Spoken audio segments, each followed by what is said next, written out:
என்றால் அரபு மொழியிலே ஒரு வார்த்தை என்பதுதான் அர்த்தம். ஆனால் நாம் எதற்கு கலிமா என்று சொல்வோம்? லா இலாஹ இல்லல்லாஹ், அல்லாஹ்வை தவிர வணக்கத்துக்குரிய நாயன் வேறு யாரும் இல்லை என்று சொல்லக்கூடிய அந்த வார்த்தையை தான் நாம் கலிமா என்று சொல்வோம். இந்த வார்த்தை சின்ன வார்த்தையாக இருந்தாலும் இந்த வார்த்தையினால் ஏற்படக்கூடிய மாற்றம் என்கிறது பெரிய மாற்றம். ஒரு மனிதர் மரணிக்கிற போது லா இலாஹ இல்லல்லாஹ் என்கிற கலிமாவோடு மௌத்தாகினால் சொர்க்கம் போகிறார். ஒரு மனிதர் லா இலாஹ இல்லல்லாஹ் என்கிற கலிமாவை சொன்னால் முஸ்லிம் அல்லாத ஒரு மனிதர் கலிமா சொன்னவுடனே முஸ்லீமாக மாறிவிடுகிறார். ஏற்கனவே கலிமா சொல்வதற்கு முன்னால் ஒரு முஸ்லீம் இல்லாத ஒரு ஆளை நாங்கள் திருமணம் முடிக்க முடியாது. ஒரு முஸ்லீம் அல்லாத ஒரு ஆளை திருமணம் முடிக்க முடியாது. கலிமா சொன்னால் திருமணம் முடிப்பது ஆகமாகி விடுகிறது. ஒரு மாற்று மத சகோதரர், ஒரு இந்து மதத்தையோ அல்லது கிறிஸ்தவ மதத்தையோ பின்பற்றக்கூடிய ஒருவர் இந்த கலிமாவை சொல்லிவிட்டால் அவருடைய முன் செய்த பாவங்கள் அத்தனையும் தகர்ந்து விடுகிறது. அப்ப இந்த வார்த்தைங்கிறது சாதாரண வார்த்தை கிடையாது, சிறப்புமிக்க ஒரு வார்த்தை, முக்கியமான ஒரு வார்த்தை. அல்லாஹ் தஆலா எல்லா நபிமார்களை அனுப்புகிற போதும் அந்தந்த நபிமார்கள் மக்களுக்கு சொன்னது லா இலாஹ இல்லல்லாஹ் என்கிற கலிமா தான்.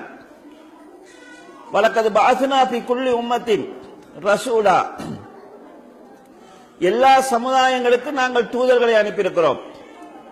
அந்த தூதர்கள் நபிமார்கள் என்ன சொன்னார்கள் என்றால் அனே அபுதுல்லாஹ், அல்லாஹ் ஒருவனை மாத்திரம் நீங்கள் வணங்குங்கள். நபிமார்கள் எல்லாம் மக்களை பார்த்து சொன்னார்கள், யா கௌம் இஅ்புதுல்லாஹ், மக்களே நீங்கள் அல்லாஹ் ஒருவனை வணங்குங்கள். மாலக்கும் மின் இலாஹின் கைரும், அல்லாஹ்வை தவிர வேறு இறைவன் கிடையாது. இதுதான் எல்லா நபிமார்களும் சொன்னது. பெண்கள் பகுதியில் கொஞ்சம் சத்தம் இல்லாமல் இருந்தால் லேசா இருக்கும். அப்ப எல்லா நபிமார்களும் இதைத்தான் சொல்லியிருக்கிறார்கள். இப்போது நாங்கள் என்ன நினைக்கிறோம் என்றால், ஒரு மனிதன் எப்ப முஸ்லீம் ஆகுவான்டா, என்ன படைச்சது அல்லாஹ், எனக்கு உணவு தாரது அல்லாஹ், வானத்தை பூமியை படைச்சது அல்லாஹ் என்று நம்பினா நாங்க எல்லாம் முஸ்லீம் என்று நாங்கள் நினைக்கிறோம். வெறுமனே என்னை அல்லாஹ் தான் படைத்தான் என்று நம்பினால் நாங்கள் 100க்கு 100 முஸ்லீமாக மாறிவிட முடியாது. இந்த அடிப்படையை நாங்கள் புரிந்து கொள்ள வேண்டும். நபி ஸல்லல்லாஹு அலைஹி வஸல்லம் காலத்திலே இருந்த மக்கா காவிர்கள், முஸ்லீம் அல்லாதவர்கள், அவங்க அரபு மொழி தான் பேசுறாங்க. அவங்கள்ட்ட போய் ஃபைதா ஸஅல்தஹும் மன் ஹலக ஸமாவாத்தி வல் அர்த், இந்த வானங்களையும் பூமிகளையும் படைத்தது யார் என்று நபியை நீங்கள் கேட்டீர்கள் என்றால் லயக்கூதுன்னல்லாஹ், அல்லாஹ் தான் படைத்தான் என்று அந்த காவிர்கள் சொல்வார்கள். யாரு? ரசூலுல்லாஹ் காலத்தில் வாழ்ந்த மக்கால இருந்த முஸ்லீம் அல்லாத மக்கள். அதனால அவங்க முஸ்லீம் ஆயிடுவாங்களான்னு கேட்டா அதனால முழுமையாக முஸ்லீம் ஆக முடியாது. உங்களுக்கு லேசா ஒரு விஷயத்தை சொல்லலாம். ரசூலுல்லாஹ் வாப்பாட பேர், ரசூலுல்லாஹ் வாப்பாட பேர் என்னமா? ரசூலுல்லாஹ் வாப்பாட பேர் உங்களுக்கு தெரியுமா? ரசூலுல்லாஹ் வாப்பாட பேர் அப்துல்லா. ரசூலுல்லாஹ் வாப்பாட பேர் அப்துல்லா. அப்துல்லாண்டா என்ன அர்த்தம் கேட்டா அல்லாஹ்வின் அடிமை. அப்ப ரசூலுல்லாஹ் வாழ்றதுக்கு முன்னாலே நாங்க அல்லாஹ்க்கு அடிமைங்கிற நம்பிக்கை அவங்கள்ட்ட இருந்துச்சு. அதனாலதான் ரசூலுல்லாஹ் அப்பா தன்னுடைய பேர பிள்ளைக்கு தன்னுடைய மகனுக்கு அப்துல்லான்னு பேர் வச்சாங்க. அப்ப ரசூலுல்லாஹ் பிறக்கிறதுக்கு முன்னாலே நாங்க அல்லாஹ்வுடைய அடிமைன்னு அவங்க நம்பி இருக்கிறாங்க. அப்படி நம்பினா மட்டும் நாங்க முஸ்லீமாக விட முடியாது. இன்னொரு அடிப்படை இருக்கிறது. என்ன என்று கேட்டால், எல்லா வணக்கங்களையும் எல்லா இபாதத்துக்களையும் அல்லாஹ் ஒருவனுக்காக மாத்திரமே செய்ய வேண்டும். எந்த ஒரு வணக்கத்தையாவது எந்த ஒரு இபாதத்தையாவது அல்லாஹ் அல்லாத யாருக்காகவாவது நாங்கள் செய்தோம் என்றால் அப்ப நாங்க இந்த கலிமாவினுடைய அடிப்படையை முறித்து வெளியே போனவங்களாக ஆகிடுவோம். இந்த விஷயத்தில் தான் மக்காவாசிகள் தவறு விட்டாங்க. அவங்க அல்லாஹ்வை ஏற்றுக்கொண்டாங்க. ஆனா அந்த காலத்தில் வாழ்ந்த சில நல்லடியார்கள் இருந்தாங்க, அவங்க மௌத்தா போய்த்தாங்க. அவங்களுடைய சிலைகளை வைத்துக் கொண்டு அந்த சிலைகளுக்கும் பால் பழங்கள் வைப்பாங்க, ஆராதனைகள் செய்வாங்க. அதனாலதான் இஸ்லாம் அவர்களை காபிர்கள் என்று சொன்னது. அந்த சிலைகள் அவர்களை படைத்ததாக அவங்க நம்பல, அல்லாஹ் தான் எங்களை படைச்சான்னு நம்பினாங்க. ஆனா சிலைகளுக்கு வணக்கம் செய்தார்கள். எனவே இந்த அடிப்படையை நாங்கள் புரிந்து கொள்ள வேண்டும். அல்லாஹ் அல்லாமல் யாருக்கும் எந்த வணக்கத்தை நாங்கள் செய்யக்கூடாது. ஏற்கனவே மௌலவி தொழுகையை பத்தி பேசினாங்க. ஒரு முஸ்லீம் என்று சொன்னா அவனுக்கு அடிப்படை தொழுகைங்கிறது அடிப்படையான கடமை. தொழுகை இல்லாம ஒருவர் தன்னை முஸ்லீம் என்று அறிமுகம் செய்து கொள்ள முடியாது. முஸ்லீம் என்றால் அல்லாஹ்வுக்கு கட்டுப்பட்டவன். நான் அல்லாஹ்வுக்கு கட்டுப்பட்டவன் என்று சொல்கிறேன். ஆனா அல்லாஹ் பாங்கு சொல்லி என்னைய கூப்பிடுறாங்க, ஹய்யா அலஸ் ஸலா, தொழுகை பக்கம் வாங்க, ஹய்யா அலல் ஃபலா, வெற்றியும் பக்கம் வாங்கன்னு கூப்பிடுறாங்க, நான் போறேன் இல்லை. அப்ப நான் என்ன முஸ்லீம்னு சொல்ல முடியாது, அல்லாஹ்வுக்கு கட்டுப்பட்டவன் சொல்ல முடியாது. அப்ப தொழுகிறது ஒரு இபாதத்து. நாங்க அல்லாஹ்வுக்காகத்தான் தொழணும். நாங்க தொழலாட்டி ஊர்ல பொன் தர மாட்டாங்கன்னு யாராவது தொழுதா, நோம்புல தொலாட்டி சக்காத்து தர மாட்டாங்கன்னு யாராவது தொழுதா, இந்த வீடு கட்டி தராங்க பள்ளிக்கு போறாக்களுக்கு தான் வீடு கட்டி தருவாங்கன்னு தொழுதா, அப்ப நாங்க அல்லாஹ்வுக்கு இணை வைத்து விடுகிறோம். அந்த இபாதத்தை ஏற்றுக்கொள்ளப்பட மாட்டாது. ஏற்றுக்கொள்ளப்பட மாட்டாது மாத்திரமல்ல, தண்டனை கிடைக்கும். இணைனா என்ன? அல்லாஹ்வோட இன்னொரு ஆளை சேர்க்கிறது. மனுஷனே இதை விரும்ப மாட்டான். சில இடங்கள்ல வீட்டுல 2 புள்ள இருக்குன்னு வைங்க, நாங்க ஒரு பொருளை வாங்கிட்டு வந்தோம்னா 2 புள்ளையும் முதல்ல அந்த புள்ள கையில கொடுக்கணும்னு சண்டை பிடிக்கும். எப்பயுமே ஒரு பொருளை வாங்கிட்டு வந்து நாங்க 2 சின்ன புள்ள இருக்கும்போது ஒரு புள்ள கையில மட்டும் கொடுத்தோம்னா மத்த பிள்ளைக்கு அது பொறாமையா இருக்கு. ஒரு ஆளுக்கு 2 மனைவி இருந்தா ஒரு மனைவியில கையில பொருளை கொடுத்து நீ மத்த மனைவி கொடுத்தா ஏத்துக்க மாட்டான்.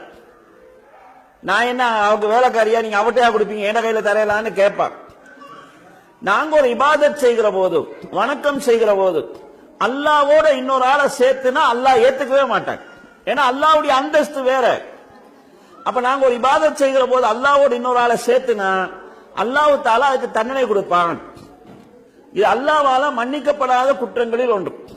இப்ப நாங்க நோன்பு பிடிக்கிறோம், அல்லாஹ்வுக்காகத்தான் பிடிக்கணும், வேற யாருக்காக நோன்பு பிடிக்க கூடாது. இதே போல கண்ணியத்துக்குரிய சகோதரர்களே, தாய்மார்களே, எங்களை அறியாம நடக்கக்கூடிய தவறுகள் இருக்குது. பல இபாதத்துகள் இருக்குது, நாங்க அதை வணக்கம்னு நினைக்கிறது இல்லை. நபி ஸல்லல்லாஹு அலைஹி வஸல்லம் சொன்னாங்க, அத்துஆ ஹுவல் இபாதா, துஆ என்றது வணக்கமாகும் என்று ரசூல் ஸல்லல்லாஹு அலைஹி வஸல்லம் சொல்றாங்க. நாங்க என்ன துஆ கேட்கிறதாக இருந்தாலும் அல்லாஹ்ட்ட மட்டும்தான் கேட்கணும். வேற யார்கிட்டையுமே நாங்க துஆ கேட்க கூடாது, பிரார்த்தனை செய்யக்கூடாது. எங்களுக்கு உதாரணமா, எனக்கு குழந்தை இல்லை, யா அல்லாஹ் எனக்கு குழந்தையை தான் அல்லாஹ்ட்ட கேட்கலாம். மௌத்தா போன முஹிதீன் அப்துல் காதர் ஜீலானி ரஹ்மத்துல்லாஹி அவங்கள்ட்டயோ சாவுல் அமீது வலியுள்ள அவங்கள்ட்டயோ குழந்தையை தாங்கன்னு நம்ம கேட்க கூடாது. அப்படி கேட்டா இந்த சாவுல் அமீது வலியுல்லா என்கிற அறிஞரையும் முஹிதீன் அப்துல் காதர் ஜீலானி என்கிற அந்த நல்ல மனிதரையும் அல்லாஹ்வுக்கு சமமானதாக சமப்படுத்தினதாக ஆகிடும். இது அல்லாஹ் மன்னிக்கவே மாட்டான். இப்ப சாதாரணமா ஒரு மினிஸ்டர் வீட்டுக்கு நாங்க போறோம். இப்ப இந்த ஊர்ல ஒரு மினிஸ்டர் இருக்கிறார், ராதாகிருஷ்ணன் இருக்கிறார். அவர் வீட்டுக்கு போய் அதே இடத்துல இன்னொரு ஆளும் பொலிட்டிக்கல் ஆளும் இருக்கிறார். ராதாகிருஷ்ணன் அவர் இப்ப கல்வித்துறையில் இருக்கிறார். அவர்கிட்ட கேட்காம அவருக்கு பக்கத்தில் இருக்கக்கூடிய இன்னொரு மினிஸ்டர் நீங்க ஏதாவது கேட்கறீங்க, எனக்கு எதை செஞ்சுதாங்க, எங்களோட ஸ்கூலுக்கு எதை செஞ்சுதாங்க, இதை ஏத்துக்குவாரா இவரு? ஏண்ட வீட்டுக்கு வந்துட்டு நான் இருக்கும்போது இவன்கிட்ட போய் கேட்கறாங்க, திரும்ப நீங்க போனீங்கன்னா நீங்க அவன்கிட்டே கேட்டுக்கங்கன்னு அனுப்பிடுவார் அவர். மனுஷனே தன்னை தாழ்த்துவதை ஏத்துக்க மாட்டான். இப்ப நாங்க அல்லாஹ் தஆலா இருக்கிறான், என்கிட்ட கேளுங்கன்னு சொல்லி இருக்கிறான், அவன்கிட்ட கேட்காம அப்துல் காதர் ஜீலானி அவன்கிட்ட கேட்டா அல்லாஹ் என்ன செய்வானா, உனக்கு என்ன விட அவர் பெரிய ஆளா போய்த்தாரா? அவரையும் படைச்சது நான் தான். அப்ப என்ன விட்டு போட்டு நீ அவர்கிட்ட கேட்பியா? இதுக்கு அல்லாஹ் தண்டிப்பான். இதே மாதிரி நாங்க துஆ கேட்கறதா இருந்தா அல்லாஹ்ட்ட தான் கேட்கணும். நபி ஸல்லல்லாஹு அலைஹி வஸல்லம் சொல்றாங்க, ஃபைதா சஅல்த ஃபஸ்அலில்லாஹ், நீங்கள் கேட்டால் அல்லாஹ் ஒருவரிடமே கேளுங்கள். ஃபைதஸ்தஅன்த ஃபஸ்தஈன் பில்லாஹ், உதவி தேடினால் அல்லாஹ் ஒரு ஆள்கிட்ட தான் நீங்க உதவி தேடணும் என்று நபி ஸல்லல்லாஹு அலைஹி வஸல்லம் சொல்றாங்க. மன் மாத்த வஹுவ யதுஉ மின் தூனில்லாஹி நித்தன் தஹலன் நார், யார் அல்லாஹ் அல்லாதவங்கள்ட்ட துஆ கேட்ட நிலையில மௌத்தாகிறாங்களோ நரகம் போவாங்கன்னு ரசூலுல்லாஹ் சொல்றாங்க. சின்ன விஷயம் கிடையாது. நாங்க அல்லாஹ்விடத்துல கேட்க வேண்டியதை மௌத்தா போன அறிஞர்களிடத்துல கேட்ட நிலையில மௌத்தா போனோம்னு நாங்க மௌத்தா போனா நரகம் கிடைக்கும் என்று ரசூல் ஸல்லல்லாஹு அலைஹி வஸல்லம் சொல்றாங்க. அப்ப நாங்க எந்த பிரார்த்தனையும் அல்லாஹ் அல்லாம வேற யார்கிட்டையும் செய்யக்கூடாது. அடுத்தது பாதுகாப்பு தேடுறது. உலகத்துல ஒரு மனிதன் இன்னொரு மனிதன்ட்ட உதவி கேட்கலாம்.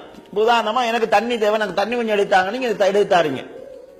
எனக்கு ஒரு கடன் தேவை, கடன் தாங்கன்னு கேட்கறேன், நீங்க தாரீங்க, இல்லாட்டி தரலன்னு சொல்லி இது மனிதனுக்கு உதவி செய்யறது. எது நடக்காதோ அதை நம்ம கேட்கக்கூடாது. அடுத்தது யாரும் தொடர்புல இல்லையோ அவங்ககிட்டயும் நம்ம கேட்கக்கூடாது. எனக்கு தண்ணி தேவை, இது வைக்கிற யாராவது ஒரு ஆள்கிட்ட தண்ணி கேட்கலாம், எனக்கு ஒரு தண்ணி கொஞ்சம் சொல்லி.